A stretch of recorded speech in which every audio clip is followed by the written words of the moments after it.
Hello everyone, it's Alistair Gold. Let's talk about the match at Anfield. It was a weird one. It was a really weird one. I think going in, so many people expected Spurs to get absolutely hammered, and it didn't actually work out that way. But yet there's still quite a feeling of disappointment after the game. Probably more so of what might have been, which is particularly annoying, bearing in mind any Spurs fans would have had the same feeling back in June the 1st, back at Anfield last season, back at Wembley last season as well. It seems to be the thing with Liverpool, whereas Liverpool are brushing aside every other side, with Tottenham, they do have a little bit of a problem in getting past them, and it was there for the taking for Tottenham yesterday, despite all of the build-up, all of the hype, all of the talk about bad form for Spurs, great form for the unbeaten league leaders. Tottenham had a big chance to do it, and we know the exact moment. It was when that ball struck the crossbar in the second half. Had Son Heung-min made it 2-0, I think it would have been much more difficult. Well, logically, it would have been much more difficult for Liverpool to get back into it. And I think Spurs probably would have gone away with the 3 points. But, I mean, I asked Pochettino about that afterwards. I said, it's just these fine margins, especially at the very top of football, where it happens, and he's like, it's just consistent with the season. He says there's been a few games where he felt that Spurs should have won. Obviously, we know very well about the VAR decision at Leicester, and plenty others where there's just little moments where things haven't gone Spurs' way. But you can't trade on luck, you can't rely on it at all. And Liverpool, I thought, were excellent, actually. Despite the fact that, it was a time when Spurs could have been. I thought Liverpool played incredibly well. And it was interesting afterwards hearing Klopp talking about the Spurs tactics. He said, despite the fact that a lot of Spurs fans are understandably disappointed and saying, what tactics? There were no tactics. Klopp actually saw the tactic. He said Spurs made it really difficult for us. The way he explained it, he said Spurs kept setting traps for us in possession, which kind of meant that whenever Liverpool would lose the ball, Spurs were ready to quickly counter. And he said there was never a moment where he didn't feel that if Liverpool lost the ball anywhere near the Spurs penalty area, that Spurs would suddenly be right up the other end of the pitch in front of the Liverpool goal. And I kind of know what he meant. It was clearly was the game plan. It was going to be a counter-attacking one. And it's one of those where history will say it didn't work, Spurs lost the game. Son puts that ball in the net. Maybe suddenly the tactics are something that's important, but I'm not letting Pochettino off the hook. Trust me on that we've got a lot more to come on Pochettino. A few things I was very disappointed at. And I think a lot of people were as well. But, let's talk about the game itself very quickly. That amazing start, 47 seconds in. Sissoko driving through the midfield, laying the ball off to Son right at the perfect moment. Son cutting inside, deflected shot against the post. The Liverpool's defence, usually absolutely phenomenal. Van Dijk, nowhere to be seen. Kane, right in the middle, perfect place, perfect timing, and a deft little header into the bottom corner. It was almost like a role reversal, wasn't it, from Madrid, with Liverpool obviously getting the early goal that day. And maybe similar, Spurs did kind of what Liverpool that did that day and just sat back. Pochettino moaned about it afterwards. He said, for some reason, we just defend rather than trying to make moves ourselves. A lot of that has to come from the manager, though. The manager should be the one telling those players, get up that bloody pitch, get up there, and and don't let them just hit you, and soak up or try and soak up the pressure. We know what Tottenham Hotspur are like. Tottenham Hotspur cannot just sit back and have a rearguard action. They just can't do it. It's just not in the DNA. There's obviously been a couple of times, but on the whole, if Tottenham sit back and invite pressure on themselves, we all know the end result, and it doesn't go Tottenham Hotspur's way. And ultimately, I want to pick out some praise. Let's praise some people first before I get to the ones who I felt were not great. And I'm sure they'll be very obvious to you, the ones who weren't. But I want to give massive, massive praise to Paulo Gazzaniga. I thought he's looked a little bit shaky since taking over from Lloris. He did incredibly well last season, but I think this year, coming in obviously at a difficult time as well, I felt his kicking hasn't been great. I haven't felt his positioning has been terrific. Yesterday, he was wonderful, honestly. Klopp afterwards said he was one of the best goalkeeping displays he's seen in a long time. He was saving everything. There was this little period, about 5 minutes in the first half. Gazzaniga pulled off 4 top-class reaction saves, including one Alexander Trent-Arnold rocket of a shot from distance, which he pushed away.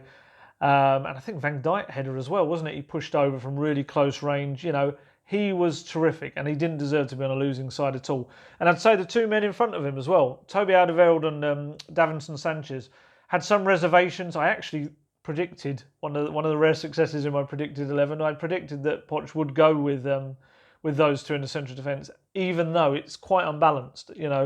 The good thing about having Vertonghen, although he's not in form, is that you get that balance of a left foot and a right footer. When they play those two, Alderweireld can't play on the left, so Sanchez has to go out there, and you worry that you have that lack of balance. But actually, I thought the two of them were, I'd almost say, were brilliant. I thought they were really, really, really good. I thought they cut out so many balls into the box, so many interceptions on the floor. I thought they were superb. Some kind of massive props to them, especially Alderweireld, I think, I know there's a lot of flack, there's a lot of fans saying drop the contract rebels, as they're called, drop the people that wanted to leave. I think out of all of them, I think Alderweireld's tried to maintain his level. He hasn't lacked for effort, I don't think, and I don't think quality-wise he's dipped as much as the rest. And Sanchez, I thought he was superb yesterday. I think we forget how young he is. What is he, 22, 23? He's massively rated across Europe. Pochettino adores him. He sees him as that long-term future of the central defence. And I think last night, yesterday afternoon, was another proof of what he can do. We've seen him against Real Madrid, I remember, in the Champions League against Ronaldo. He was brilliant then as well. We've got to remember this is a young defender learning his trade. He's going to make daft mistakes. He's going to do shoulder barges that don't come off. But ultimately, I think there's a real defender in there. And sometimes you need little or big matches like this just to remind you of just how good he can be. I thought that was really encouraging. However, we then look out to the left and the right. And in terms of the fullbacks, well, I'm not going to go as harsh as I think Roy Keane called them dumb and dumber, didn't he? But they just did what they've been doing. I think that's the most frustrating thing about it. We're not surprised. It's really sad because Danny Rose, let's start with him. Danny Rose is a player that's been a brilliant, a magnificent servant for Tottenham Hotspur over the years. He's given everything for the cause. He's been incredibly honest, maybe too honest at times. He's had his injury problems, and he was probably one of the best left-backs in Europe in his day alongside Kyle Walker on the other flank. At the moment, he's an absolute shadow of himself, and it's really sad to see for club and country. And he made the same mistake yesterday that he's been making in every game, which is drifting inside too far and leaving someone behind him. In this case, it was Jordan Henderson with a kind of a volley into the other corner of the net. And it's just, he didn't... I was going to criticise him for maybe not giving too much an attacking sense. Pochettino, I saw a few times, was telling him to kind of, no, stay back. I think he wanted him to stay because we've seen him and Aurier too much that they leave so much of a gap behind them, as he did for the goal. But he did have one amazing opportunity to pull it all back in the final minutes to actually grab a point when he cut inside from the left. But unfortunately, he's so one-footed, he just swung and the ball went off into the stratosphere. It was only about 8 yards out. Really, really should have been the equaliser. And if I'm Ben Davies and I'm sitting there just thinking, what have I got to do? Or what's Danny Rose got to do to actually be dropped from these big games? Pochettino goes on about his rotation. I get that also you might want to counter certain threats that Liverpool bring. Maybe, there's been plenty of flack in the past for when Ben Davies has faced Liverpool. We saw Sadio Mane absolutely tear him to pieces. I remember a few years back at Anfield. However, I'm just of the belief you don't tinker with a winning side, especially one when Spurs haven't had a winning side for a while. So when you finally get one, use that momentum, use everything you can about it. And Davies, he is a solid defender. They didn't give him a new long-term deal in the summer because he's just a friendly face who's a good squad member. They did it because they believe that he can offer a lot to this team. And I just feel incredibly kind of sorry for him, really. He can have a really good game in midweek, really solid game, and he's straight back out of the team for Danny Rose coming in. The penny has to drop at some point with Pochettino. He has to stop. I know it's a loyalty thing, and we'll come to that again later with new signings and the old faces and the loyalty aspect of it, but he's got to look at the scenario and just think, Ben Davies has been working incredibly hard. He has been waiting for his chance. We've been here before. When Rose got his injury, his long-term injury, Davies came in and was brilliant. You look back at the stats, he was the most creative defender in the Premier League in the season that Danny Rose was out injured. He has earned his chance. Give him it. Let him have a go. If it doesn't work out, at least you've given him the chance and you won't be left wondering. Let's go to the other side. Serge Aurier. Oh my goodness, Serge Aurier. It's getting boring almost, isn't it? Saying the same things about him every week. Incredibly inconsistent. Can do something great 1 minute. The next moment he can do something that proves he's an absolute liability to Tottenham Hotspur. It's just the way he works. And from his career, it seems to have been that was the case in France as well. Just wow. Some of the things yesterday, he tried to sit back a bit more, which was great, showed defensive discipline at times.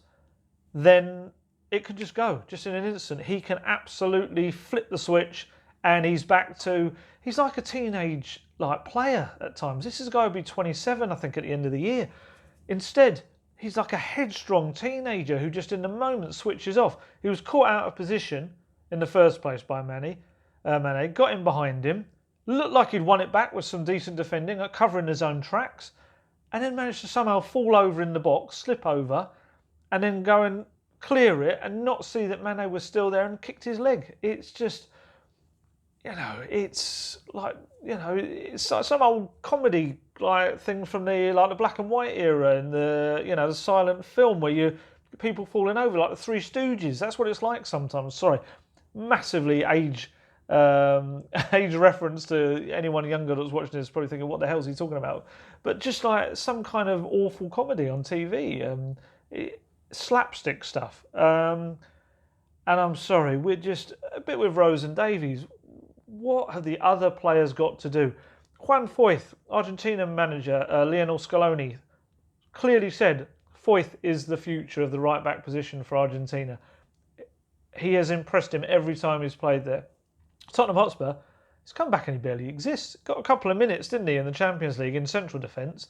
And it's like, I don't know whether you wonder something's happened in training, whether Pochettino hasn't been convinced by him, but what's the point? You're just going to keep playing Aurier. You're going to keep getting the same results. I'm sorry, but he does have his plus points. But if you're almost 27 and you haven't learnt to cut out the stupid stuff you've been doing probably your entire career, it's just not going to click. It's not going to happen. Kyle Walker-Peters. We could talk about Kyle Walker-Peters till the cows come home, but this is a guy that has done pretty well whenever he's got a chance. But Pochettino, a couple of weeks back, indicated that he just hasn't been convinced by what he's seen by others in the right-back position. Walker-Peters, if he's not going to play against teams like, let's say the likes of Brighton or, other Newcastle. Newcastle's not a great example, but other teams that are kind of in the middle to lower reaches of the table. What is the point? If I was him, honestly, I'd get to January and I'd just say, look, I get that you might want to keep me because I'm a homegrown player, but let's get going. My career has literally been non-existent, pretty much.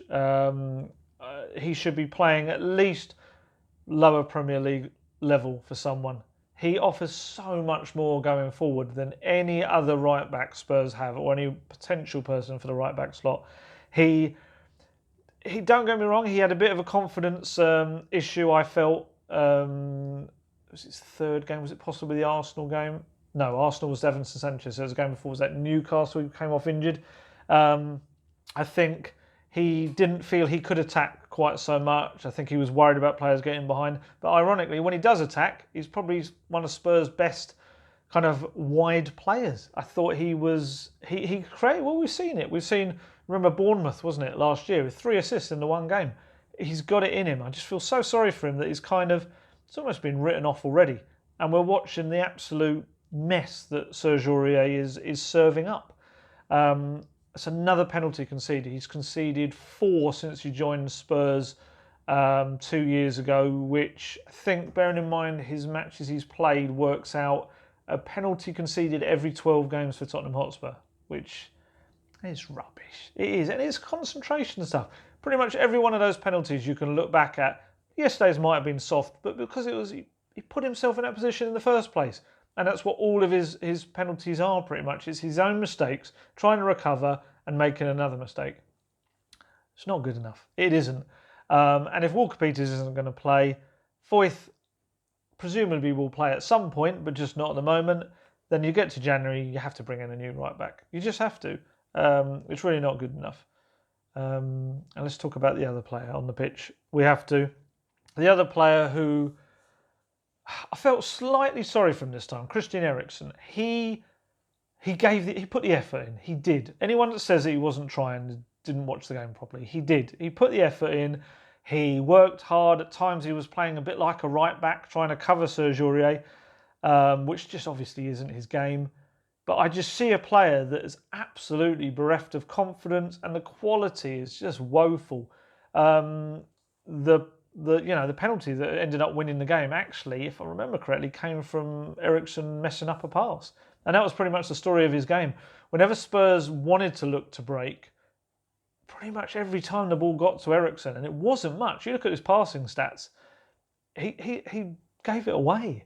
I think I saw a stat that said something about Ndombele came on for the final, I think it was 15, 20 minutes or so. Or did he come on? Maybe it was half an hour to go he came on. He completed as many or more passes as Eriksen did in the entire game. I think it's a shame. I think it is. Like I said, I don't think it was lack of effort. I think it's a guy that's had his head messed around, turned by what's happening in the background of contract, interested clubs who then didn't come in for him. It's like any of us. Maybe we thought we were going to get another job and we got stuck in a job that perhaps we just got stale in. And now he's stuck in this position where he kind of almost probably feels he's not wanted by the current club who wanted to get the money for him, and he's not wanted by other clubs coming in. And he's just taken such a hit. He's a shadow of the player. Like I said with Danny Rose, an absolute shadow of a player who was probably the most creative player in the Premier League in the last 5 years or so before this season. I think Eric Lamela would have started the game. I'd be stunned if he wasn't, although with some of the decisions yesterday by Pochettino in terms of his selection, who knows? But Eric Lamela had set up 2 goals and scored one in midweek. And the fact that they were still trying to get the doctor's tests on him on the morning of the game, he had a thigh injury he picked up in the training on the Saturday, and to actually have a doctor's thing, his shirt was actually hanging up in the dressing room. He travelled with the squad. It just wasn't fit enough in the end to play. Tells me that probably Lamela was likely to start. And, it takes you on one of those journeys in your mind, isn't it? The what could have been and what ifs. I do wonder whether that team with Lamela playing instead of Eriksen would have had that little bit extra bite in the tackle, and probably, judging on the midweek match, more quality in the final ball as well. Maybe the game could have been wrapped up. Who knows? It's very much it's guesswork. But I think we're in a scenario now where they're kind of relying on whether Eric Lamela or Christian Eriksen plays. Otherwise, there's not another playmaker. But I believe there is. And he was the guy that came on with half an hour. We've already spoken about Tanguy Ndombele.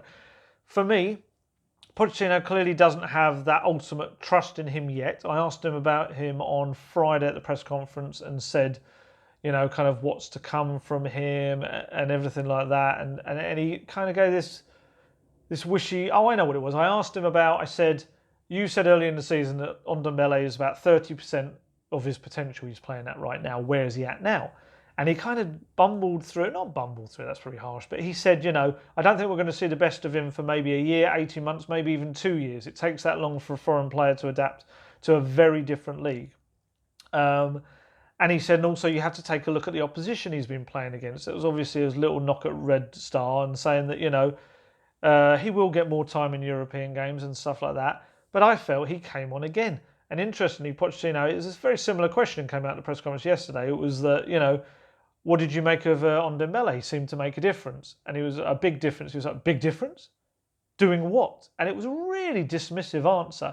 And bearing in mind, actually, it was the previous question. This was after the game yesterday. I'd asked him about Serge Aurier and how he felt he'd been playing this season. He massively stuck up for him. And he said, I am happy with him. I think I'm going to support my players. And this time it's about being together. And we're all in this together. All 29 players in the squad will play.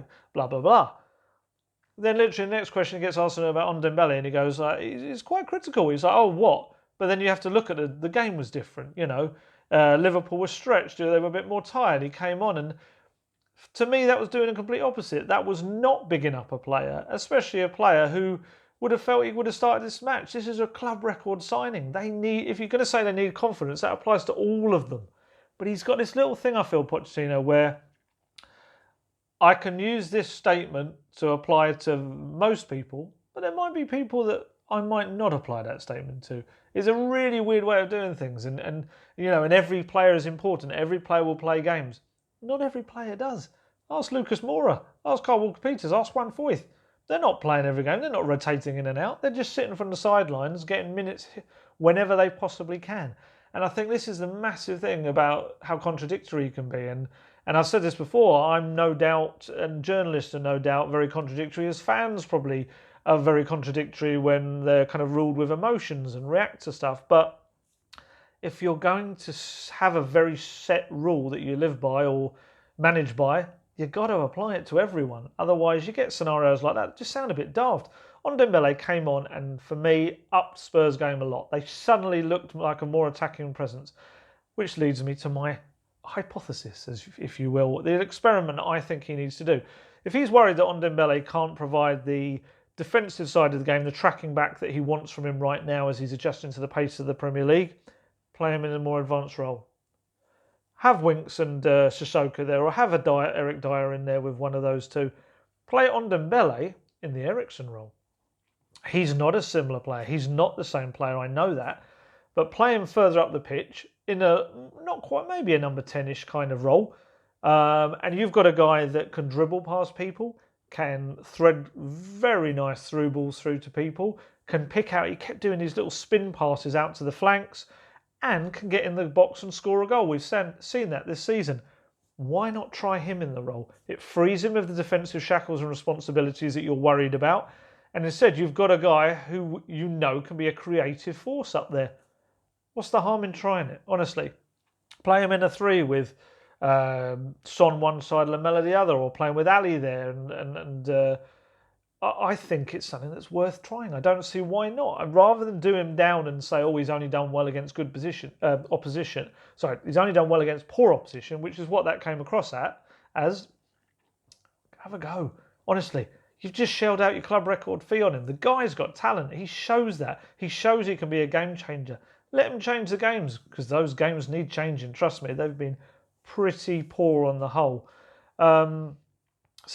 So kind of in summation of the game itself, it was a game that everyone, I think, pretty much expected a tonking for Tottenham. It was going to be a poor one. It was not going to end up with, it was probably a heavy thing. Don't get embarrassed was what I saw. And weirdly, Spurs, as always, raised expectations only to cruelly disappoint. And that was what I felt came of this one. It's once again that 2-1 scoreline. That's the last 3 Premier League appearances have all been 2-1, I'm pretty sure. And all 3 of them with chances that Spurs had to win the game late on, or in this case, massive moment early in the second half. There was actually another big chance when Eriksen knocked it across goal and Kane couldn't quite get it. It's towards the end of the first half as well. I think while there'll be lots of anger, and I think there'll be disappointment, there'll be a disappointment certainly with Pochettino for going back to the players that have been letting him down so far this season. I know he needs to show support, but it just came across as almost naive that these guys would, they'll be fine. They'll go out there and they're telling me they're fine. They're going to do what they do. I trust them. They've had my back before. I'm sorry, these players are no longer a safe port in the storm for Pochettino. They're just not.